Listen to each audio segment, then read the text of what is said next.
Belthangady SIT ಕಚೇರಿಯಲ್ಲಿ high voltage meeting ನಡೀತಾ ಇದೆ. ಸತತ 5 ಗಂಟೆಗಳಿಂದಲೂ ಕೂಡ ಅಧಿಕಾರಿಗಳ ಜೊತೆಗೆ ಎಸ್ಐಟಿಯ ಮುಖ್ಯಸ್ಥರಾಗಿರುವಂತಹ ಪ್ರಣಬ್ ಮೊಹಂತಿ ಸಭೆಯನ್ನ ನಡೆಸ್ತಾ ಇದ್ದಾರೆ.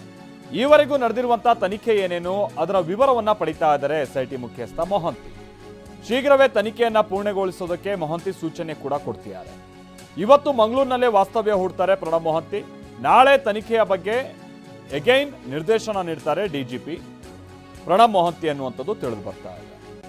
ಇದರ ಜೊತೆಗೆ ಪ್ರಮುಖವಾಗಿ ಇವತ್ತು ಗಿರೀಶ್ ಮಟ್ಟಣ್ಣನವರು ಕೊಟ್ಟಿದ್ದಂಥ ದೂರೇನಿತ್ತಲ್ಲ, ಶವಗಳನ್ನು ಸುಡುವಂಥ ಸಂದರ್ಭದಲ್ಲಿ ಅಥವಾ ಅದನ್ನು ಹೂತಾಕುವಂಥ ಸಂದರ್ಭದಲ್ಲಿ ದಾಖಲೆಗಳ ಬಗ್ಗೆ ಅವ್ರು ಮಾಡಿದಂಥ ದೂರಿತ್ತಲ್ಲ, ಅದರ ಬಗ್ಗೆ ಮೊಹಂತಿ ಪರಿಶೀಲನೆ ನಡೆಸಿದ್ದಾರೆ. ಧರ್ಮಸ್ಥಳ ಗ್ರಾಮ ಪಂಚಾಯಿತಿ ವ್ಯಾಪ್ತಿಯಲ್ಲಿ ನಡೆದಿದ್ದಂಥ ಶವಗಳ ದಫನ್ ವಿಚಾರವಾಗಿ ಹೆಣಗಳನ್ನು ಹೂಳಲು ಫೋರ್ಜರಿ ದಾಖಲೆ ಸೃಷ್ಟಿ ಮಾಡಿದ್ದಾರೆ ಅನ್ನುವಂಥದ್ದು ಆರೋಪ ಇತ್ತು.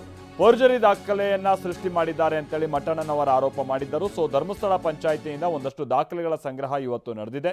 ಮೂಲ ದಾಖಲೆಗಳನ್ನ ತರಿಸ್ಕೊಂಡಿದೆ ತನಿಖಾ ತಂಡ ಅನ್ನುವಂಥದ್ದು ಗೊತ್ತಾಗ್ತಾ ಇದೆ.